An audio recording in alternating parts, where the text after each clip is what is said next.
If you hadn't noticed, I'm a knight.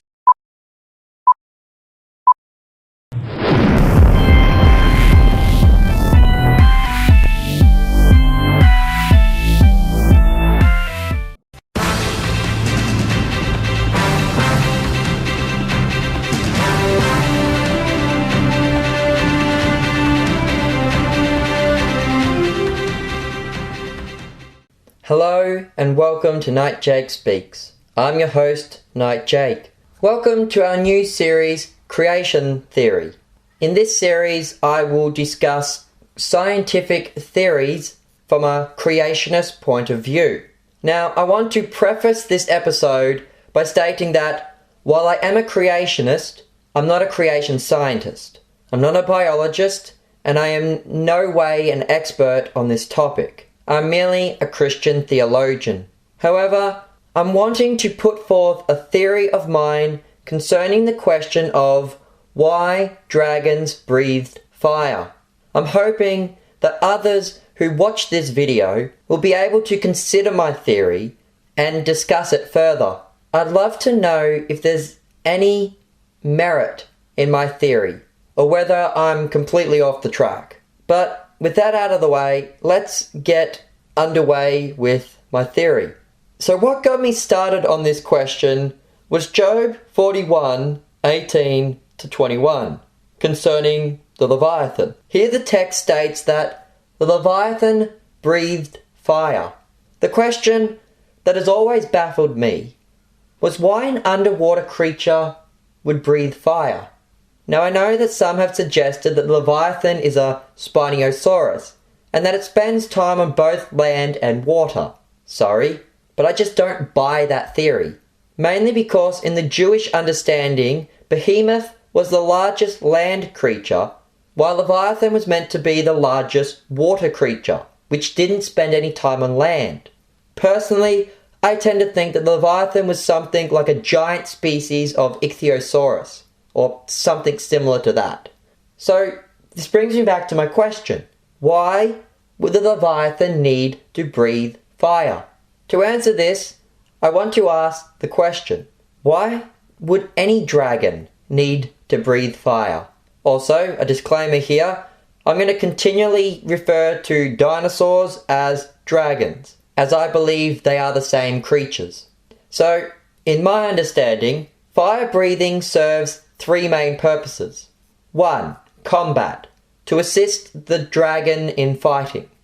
2. Defense, to protect the dragon from predators. And 3. Hunting, to help the dragon catch its prey. However, the issue I have with these three answers is that all three of them are post-fall uses. According to Genesis chapter 1 verses 29-30, before the fall all creatures ate plants, and there was no death or violence. Therefore, fire breathing wouldn't be needed for combat, protection, or hunting. There must have been an original, peaceful, God-given reason that dragons, or dinosaurs, breathed fire. And so here is my theory. Scientists have pondered whether dinosaurs were warm-blooded or cold-blooded. Now, most people would say, they're reptiles, of course they're cold-blooded, what are you talking about? So why is there a debate? Well, if I understand this correctly, reptiles are cold-blooded, and so they need to take time to warm themselves up in the sun before they can move around. Now, the bigger the reptile, the longer this would take. So if a Brachiosaurus or Tyrannosaurus Rex had to warm themselves up in the sunlight, this would take them forever. This would be a terrible disadvantage. And so scientists have pondered whether dinosaurs were warm-blooded, which would eliminate the need to warm themselves up. To help explain this a little bit further, I've grabbed a clip from a video from Strange Mysteries titled 7 Freakish Mysteries of the Dinosaurs. This clip explains what I'm talking about a little bit better.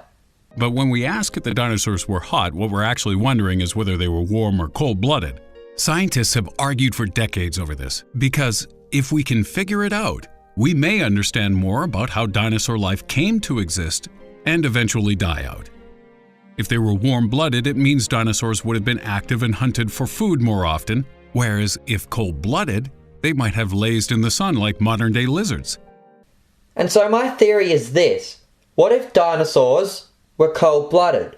But so that the largest ones didn't need to spend hours or so sunbaking before they could move around, what if God created them with an internal heating mechanism, an internal fire of sorts?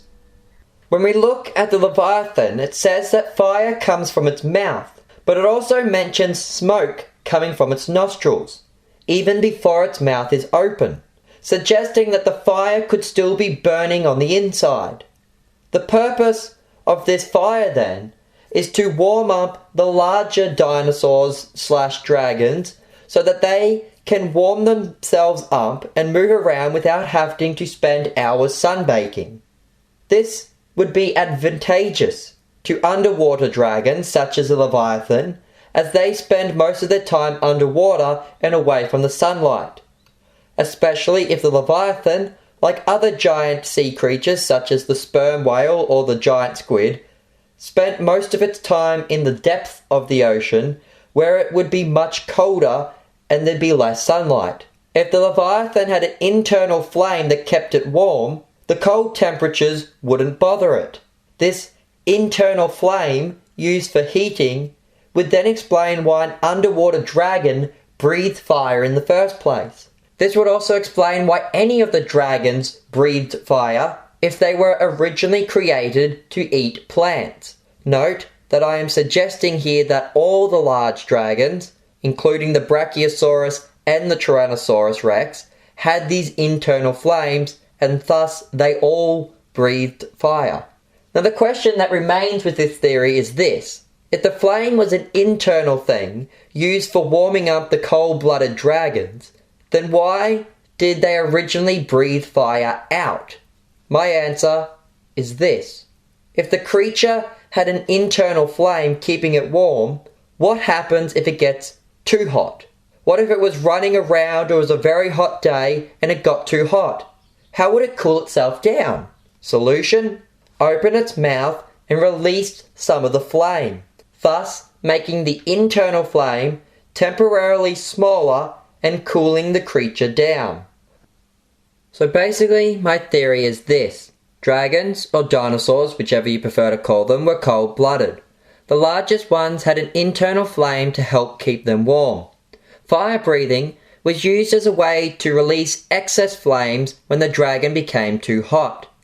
It is only in the post-fall world that the dragons began to use this flame as a weapon. Just as sharp-toothed animals originally used their sharp teeth to eat nuts and melons, etc., but after the fall used their sharp teeth to devour flesh and became carnivores. Again, this is just my theory as to why dragons breathed fire. Hopefully you've enjoyed watching this video, and I hope that someone out there may be able to give this theory a deeper study and determine its merit. Again, I've been your host, Knight Jake. Thank you for watching. Goodbye and God bless.